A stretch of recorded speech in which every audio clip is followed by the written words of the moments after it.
I married a monster hiding in plain sight. My name is Ethan Blake, and until a year ago, I thought I had it all: a stable job, a cozy home, and a wife I adored more than anything in this world. Her name was Melissa. We'd been married for 6 years. Everyone saw us as the perfect couple. She was elegant, soft-spoken, always 2 steps ahead when it came to planning our lives. I thought I was the luckiest man alive. I work in IT, mostly from home, which meant I spent a lot of time alone while Melissa was out. She was a freelance interior designer, always meeting clients, visiting properties, and working late. At least, that's what I believed. It all started with a phone call. One ordinary Tuesday afternoon, Melissa's phone rang on the kitchen counter. She was in the shower, and I instinctively picked it up to see if it was urgent. The screen read, "Ray work." The name meant nothing to me, but the voice on the other end chilled me to my core. She did it again. "We need to move him fast before it stinks." I froze. Before I could say anything, the line disconnected. I stood there staring at the phone, confused, disturbed, trying to make sense of what I'd just heard. My wife had never mentioned anyone named Ray. When Melissa came out, I handed her the phone and asked who Ray was. She didn't miss a beat. "Oh, he's a contractor I work with sometimes. Why?" I shrugged, pretending it was nothing, but Mike had said otherwise. Over the next few days, I started paying attention. Melissa had always been secretive about her calendar, but now she seemed overly cautious, changing passwords, keeping her phone glued to her hip, even sleeping with it under her pillow. One night, after she left for a late client meeting, I did something I'd never done before. I followed her. She didn't go downtown where most of her clients were. Instead, she drove to the industrial district on the outskirts of the city. I parked far enough away not to be seen and watched her meet a tall man in a leather jacket. They entered an old warehouse together. My heart was pounding so hard it felt like it might crack my ribs. 20 minutes passed. Then 30. The doors opened.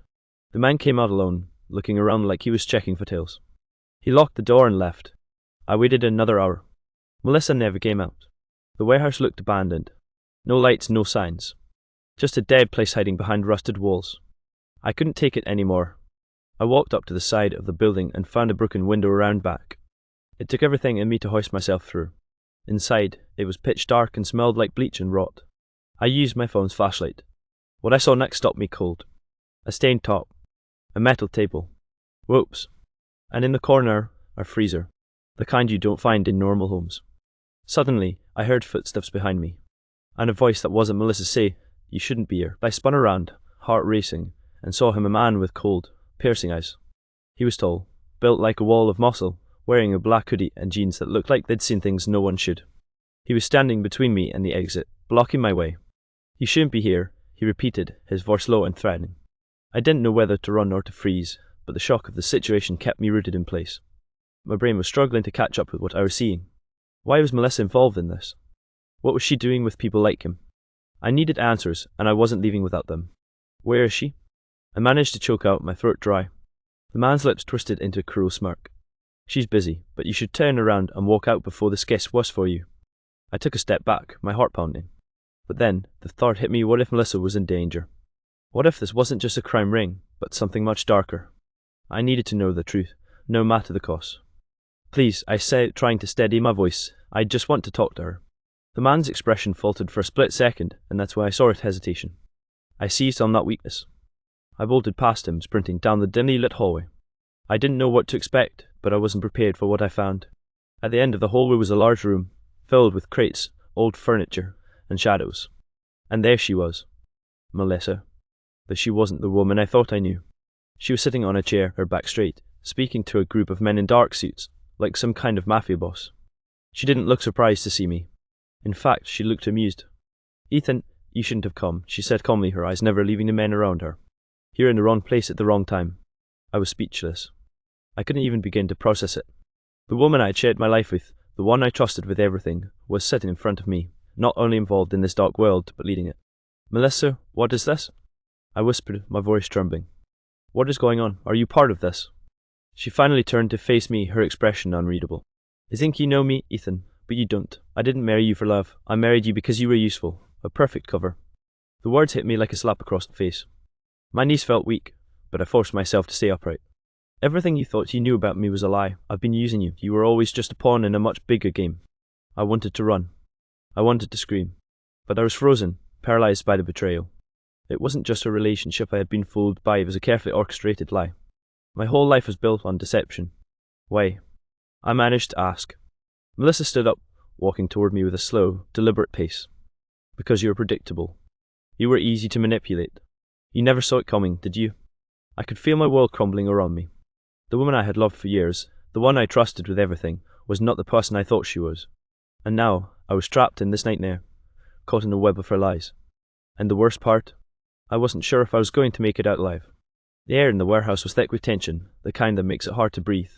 My mind was racing, my pulse pounding in my ears. I didn't know what to think anymore. The woman I had shared my life with, the one I had trusted, was now standing before me, her gaze colder than I had ever seen it.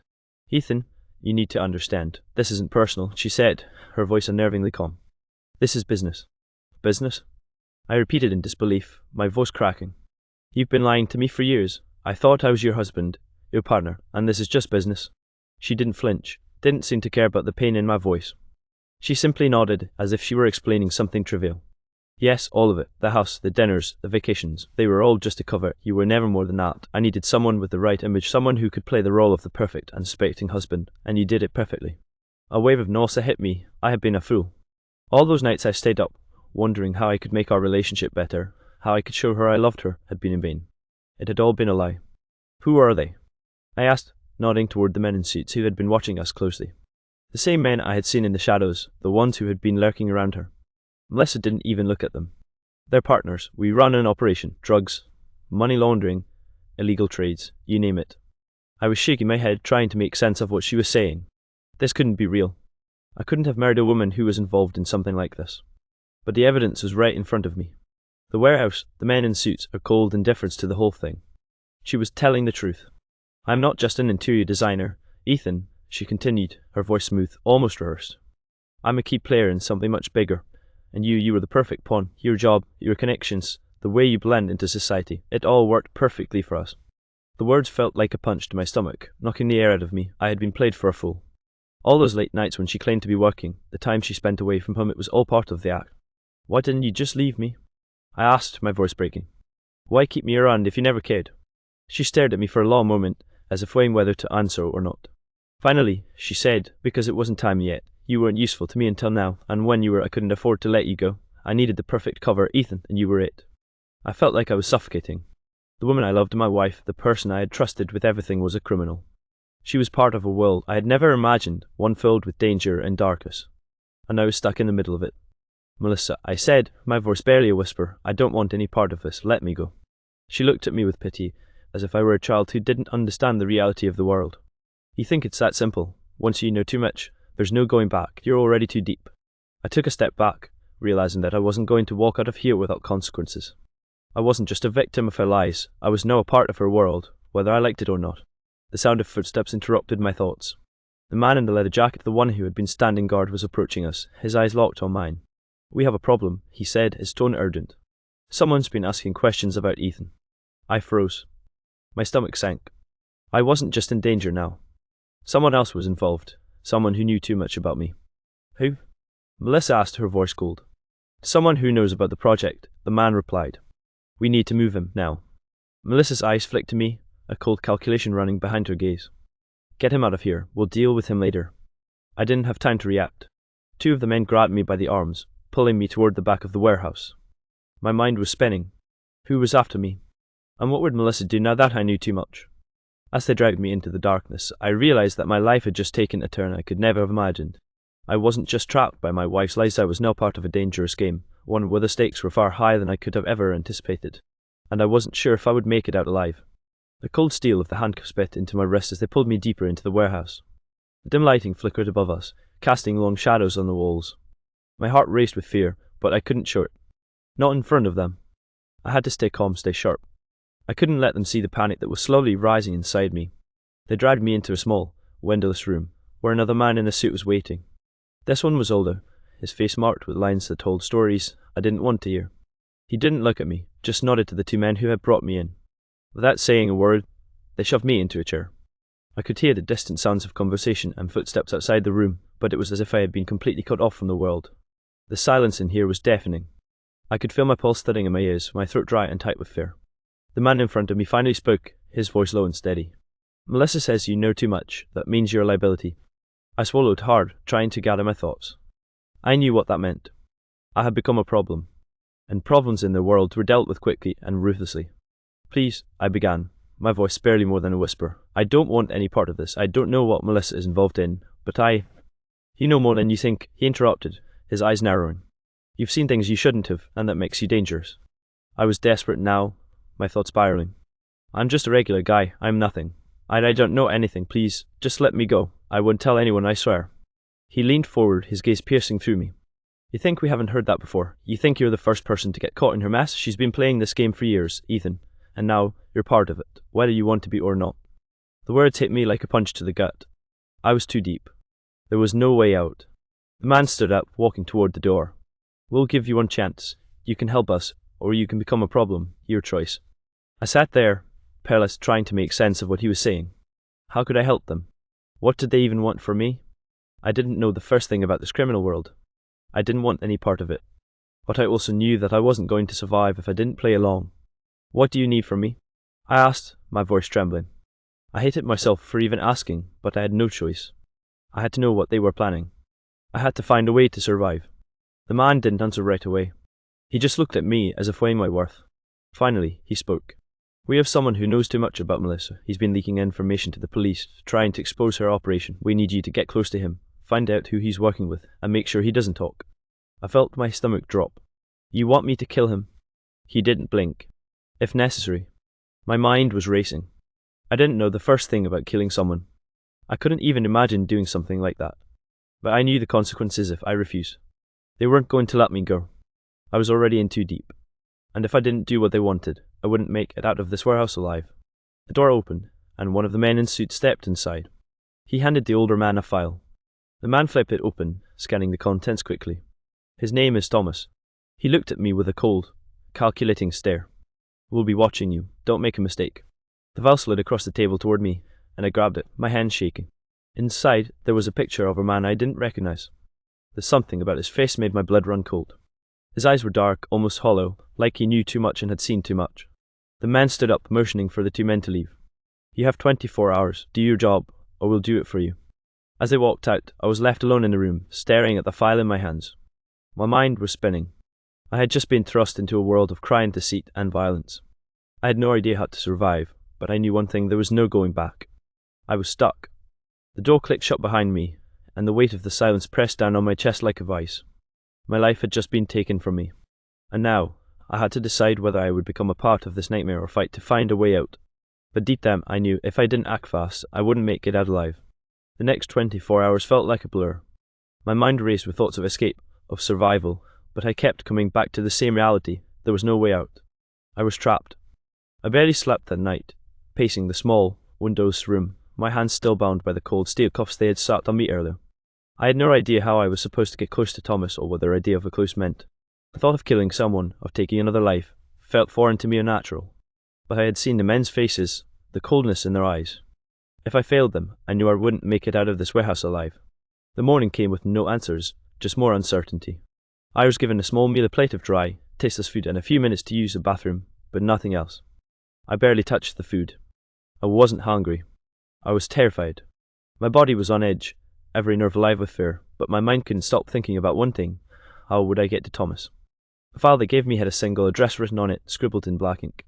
It was a small apartment on the outskirts of the city. I had to find him, and quickly. But every move I made felt like a risk. Who were these people, really? How much did they know about me? I had no choice but to follow their orders. I had to find Thomas, figure out what he knew, and get close to him. The man in the leather jacket came back to my cell in the early afternoon, his presence looming over me like a shadow. "Get up," he ordered. "We're taking you to the city." I didn't argue. I was too afraid to speak. Then shackled my wrists and led me out of the room, through the long corridors of the warehouse, and into the back of our van. The men were silent as we drove through the city, the streets blurring by. I couldn't help but notice the paranoia creeping in. There was something suffocating about being stuck in the back of this van, knowing that whatever happened next, my fate was sealed. We pulled up in front of a nondescript building on the edge of the city. The place looked ordinary enough, an apartment complex 2 stories tall, with faded brick walls and cracked windows. But to me, it felt like the heart of this nightmare. The man in the leather jacket gave me a stern look as he pulled me out of the van. "Do what you have to do, we'll be watching." I nodded, though I wasn't sure if I could even trust my own words at this point. My legs were shaky, my mind spinning. But I had to find Thomas. I had to get to him before they did. I made my way into the building, trying to blend in, hoping no one would notice me. My footsteps echoed in the empty hallway as I approached the apartment door with the number written on the file. I knocked, my heart hammering in my chest. There was a long pause before the door creaked open. A man, probably in his mid-30s, stood in the doorway.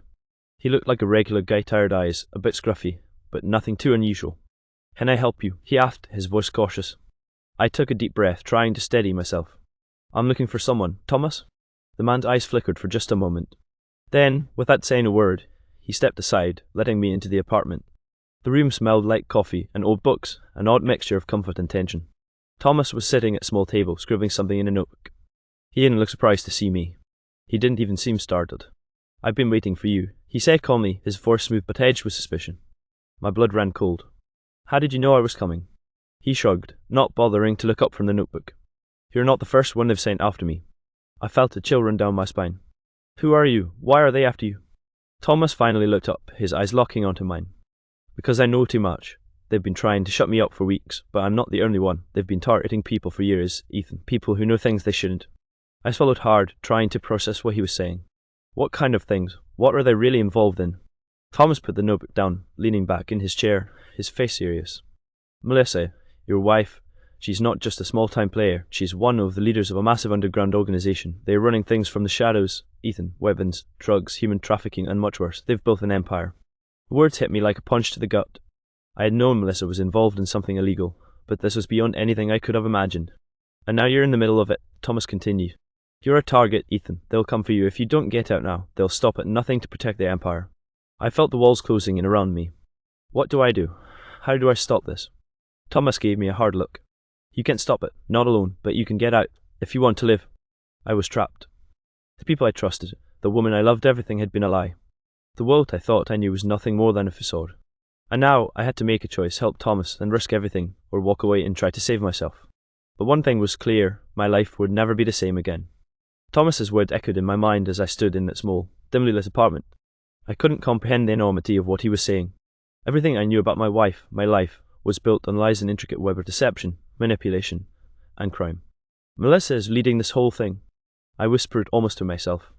The thought of her, the woman I thought I knew so well, being at the head of a criminal empire, made my stomach churn. How could I not have seen it?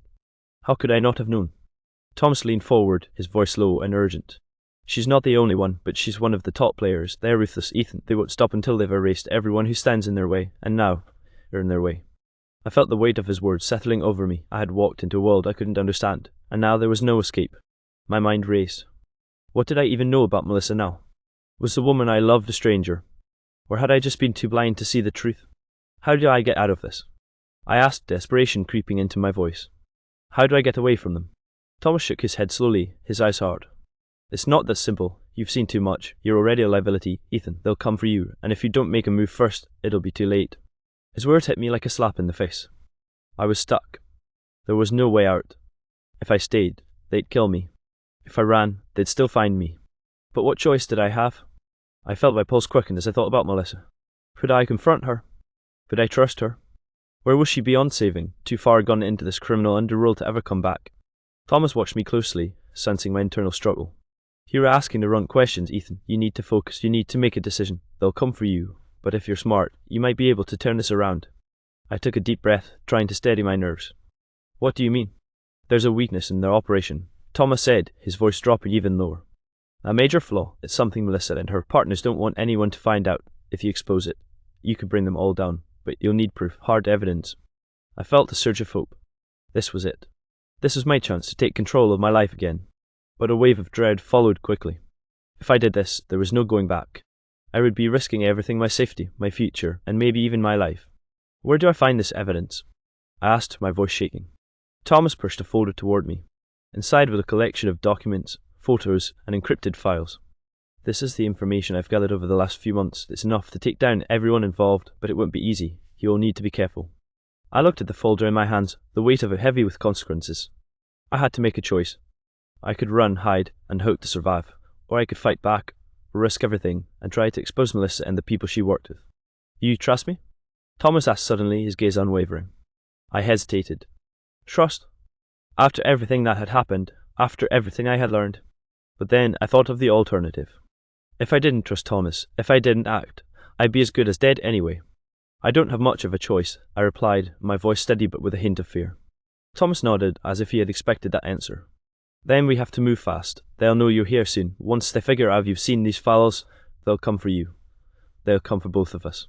I glanced down at the folder again. This was it. My chance to take control, to destroy the empire that had ruined my life. But the stakes were higher than I could have ever imagined. If I failed, I wasn't just risking my life, I was risking everything. Thomas stood up, walking toward the door. We don't have much time. You will need to go underground for a while. They'll be watching your every move. The safest thing to do is get the evidence to the authorities and disappear. My heart pounded in my chest. Disappear? Disappear, Thomas repeated. Change your identity, start over. If you don't, they'll find you. They'll find both of us. I didn't know if I was ready for this. I didn't know if I could live with the consequences of exposing Melissa, of betraying the woman I had loved. But I couldn't live in this lie anymore. I couldn't let them control me. I'll do it, I said, my voice firm. I'll expose them. Thomas gave me a sharp look, as if making sure I understood what I was saying.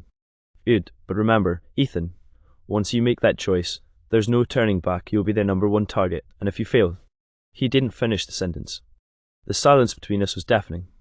I nodded, swallowing hard. This was it. There was no going back. As we left the apartment, the weight of the decision settled over me like a heavy cloud. I was about to fight back against the life I had known, against everything that had once been familiar and safe. But for the first time in what felt like forever, I wasn't just a victim. I was taking control. But I couldn't shake the feeling that the worst was still to come. The next few hours were a blur of anxiety, adrenaline, and fear. Thomas had made it clear I couldn't waste any more time. The moment I left that apartment, I was a marked man. The world I knew had collapsed, and there was no going back. We took back alleys, avoided the main streets, and used a series of decoy routes to get to a secure location. My hands were shaking as I clutched the folder containing the evidence. It felt like I was carrying the weight of the world on my shoulders. One wrong move, one slip up, and everything would be over. Thomas had arranged for us to meet with a contact, someone who could help me get the evidence to the right people. As we walked through the dark streets, I kept expecting to see someone following us, watching us. But every time I turned a corner, there was nothing but empty space. I couldn't shake the feeling that I was being watched, that someone out there knew exactly where I was, what I was doing. Thomas stopped suddenly, pulling me to the side. We're almost there, he whispered, his eyes scanning the surroundings. Stay close, if they find us, we're dead. The tension was unbearable. Every passing car, every shadow, every footstep made my heart skip a beat. I was living in a nightmare, and the worst part was I had no idea who I could trust anymore. We reached a small, nondescript building in a rundown part of town. It was old, the windows covered in grime, but it was safe at least. That's what Thomas had assured me. We knocked 3 times, paused, then knocked again. A small, heavy-set man in his late 40s opened the door, glancing up and down the street before ushering us inside. Is it done? The man asked in a gruff voice. Almost, Thomas replied. But we need to move fast. I handed the folder over, my hands trembling as I did. The man didn't say anything, just took it from me and disappeared into a back room. Are you sure about this? Thomas asked quietly. Once we hand this over, there's no going back. They'll hunt you down. I nodded, though a knot formed in my stomach. The weight of what I had just done was starting to settle in. Betraying Melissa, exposing her, destroying everything I had once held dear, it felt like I was committing a crime of my own. I couldn't let myself think like that. I had to focus. I had no choice. The truth had to come out. A few minutes passed before the man returned. He handed me a burner phone. Take this, he said. You'll get a call when it's time, and don't use it until then. They'll trace it. Thomas grabbed the phone and pocketed it before turning back to me. You need to go into hiding. Get out of the city. Change your name, your face, everything. You can't stay here. I felt my chest tighten. Where will I go? Thomas gave me a hard look, his eyes steely. I can't tell you. They'll be tracking me too, but you have enough now. Take the money I've left for you. Disappear. They'll stop at nothing to find you, but they can't find what they can't track. I stared at him, swallowing my fear. I didn't want to leave. I didn't want to run.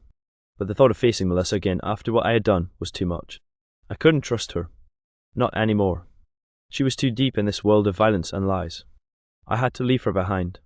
I'll do it, I said, my voice firm. But what about you? You're involved in this too. They'll come for you. Thomas shook his head, his expression unreadable.